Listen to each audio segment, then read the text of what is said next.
আমি মোহাম্মদ শফিকুর রহমান, পিতা মোহাম্মদ সালাউদ্দিন আহমেদ। বিগত 1982 সালে আমার বাপের ক্রয়কৃত জমি, যা এতদিনে ভল দখল করে আসতেছিলাম, পার্শ্ববর্তী জায়গা একই মালিকের 166 শতক জায়গা। তার মধ্যে 66 ফার্স্ট আমরা নিছি, সেকেন্ড আরেক পার্টি নিয়েছিল 100 শতক। ওই 100 শতক হাত বদল হয়ে 4 হাতে আসছে।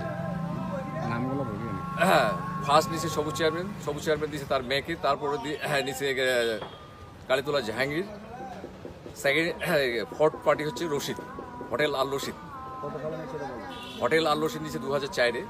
আমাদের সঙ্গে কোনো দ্বিধাদ্বন্দ্ব ছিল না। আমার জায়গায় আমাকে মাপ 100% সিএস অনুযায়ী আমাকে জায়গা মাপে দেওয়া হয়েছে। মাপার পর বছর 2-1 পর বাংলাদেশ সরকার রিগুজিশন করছে, যে রিগুজিশনের জায়গা আমাদের দলিলের জায়গা অনুযায়ী মাপযোগ করিয়া বুঝিয়ে দিয়েছি। এই মর্মে আমাদের উভয়ের ডিড নিয়ে বাংলাদেশ সরকার আমাদেরকে টাকা দিয়েছে। সেই টাকার পরিপ্রেক্ষিতে সেই জায়গা বিক্রির পর পরিপ্রেক্ষিতে আমাদের সাইডের জায়গাগুলো সমস্ত পড়েছিল। হঠাৎ করে আওয়ামী লীগ সরকারের আমলে স্বেচ্ছাসেবক লীগের পলাশ, সেই আওয়ামী লীগের স্বেচ্ছাসেবক লীগের পলাশ, মরহুম রেজানুর রহমান পলাশ, সে হঠাৎ করে আসে গোটা জায়গাগুলো সে ব্লক করে দেয়। এই ব্লক করে দেওয়ার পরিপ্রেক্ষিতে সেখানে আমার এখানে একটা পা দেওয়ার মতো জায়গা রাখেনি। এক পর্যায়ে আমি থানায় হেল্প নিতে যাই, সে থানাও আমার একটা জিডি নেয়নি। পরিপ্রেক্ষিতে 2-4 দিন পর আমার এক জায়গা থেকে ফোনে যাওয়ার পর তারপর আমার একটা জিডি নিয়েছিল। এই থানায় বসা হয়েছিল, তারা সরজমিনে আসে মাপযোগ করিয়া বুঝিয়ে দিবে, এই মর্মে আমাদের একটা সময় আর দেয়নি। সেই সময় না দেওয়ার পরিপ্রেক্ষিতে একের পর এক এইভাবে টাল্টি করে চলে আসতেছে বিভিন্নভাবে প্রেশার ক্রিয়েট, বিভিন্নভাবে আমি কোনো 1 ইঞ্চি জায়গা বিক্রি করতে পারতেছি। আমার জায়গা পড়ে আছে, পাবলিকে আমার সামনে এক কথা বলতেছে, বাইরে লোকজন যারা কিনতে আসতেছে তাদেরকে আরেক প্রকার, যে এটা কোনোভাবে আমাদের কোনো জায়গা নেই। যা আমি 66-র মধ্যে 37 শতক বিক্রি করার পর 29 শতক জায়গা আমার পার্শ্ববর্তী জায়গাগুলো পড়ে আছে। যার বাস্তব প্রমাণ বাংলাদেশ সরকার আমার রোড কিনছে, রোডের পরিপ্রেক্ষিতে আমার এক সাইড থেকে গেছে পার্শ্ববর্তী কর্নারের সাইডে আমি পাবলিকের কাছে 4টা প্লট 14 শতক বিক্রি করছি। লাস্ট কর্নারে 87 সালে আমি একটা 2.5 শতকের প্লট বিক্রি করা আছে। এই সমস্ত জায়গাগুলোকে মাইনাস করার পর আমার 29 শতক জায়গা আমি এখন পর্যন্ত খাজনা খারিজে দিয়ে আসতেছি। এখন আমাকে টোটাল জায়গা কোনো বিক্রি করার কোনো স্কোপ নাই। টোটালি তারা এই যে রোডের পাশে দোকান করে রাখছে, বাকি সমস্ত জমিগুলো তারা কোনোভাবে বিক্রি করতে দিচ্ছে না। আমার বাবা এখন শয্যাশয়ী, অসুস্থ, হাঁটাহাঁটি করতে পারতেছে না। হোটেল আল রশিদ কোনোভাবে এই জমিগুলোকে বিক্রি করতে দিচ্ছে না।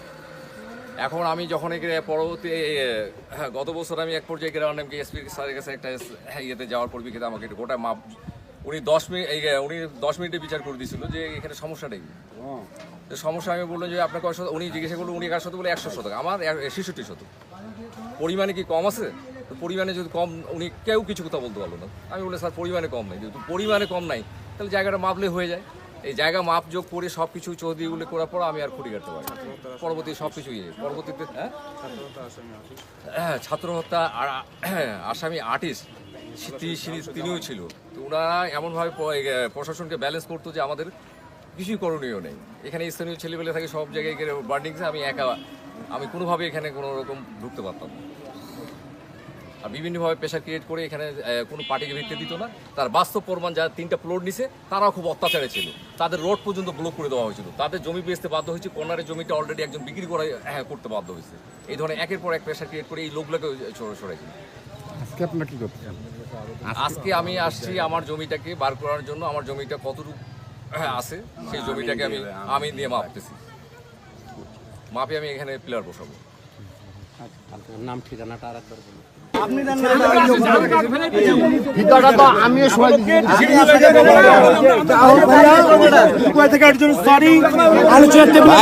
একটা কথা বলি আপনাকে, মনে করেন আমি আমার জায়গা মাপতেছি, আপনার পাশে চলে গেছে, আপনাকে আমি ডাকি আপনার জায়গায় একটু বসে দরকার কিনা।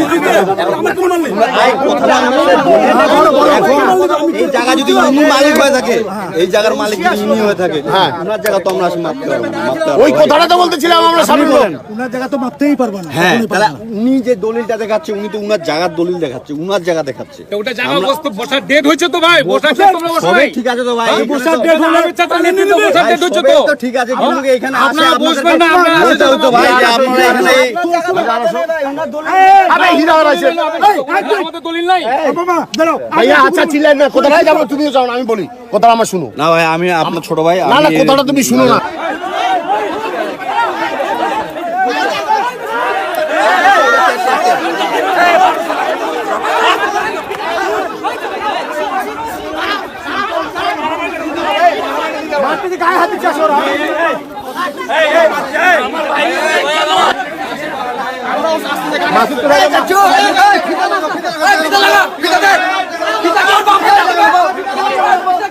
চল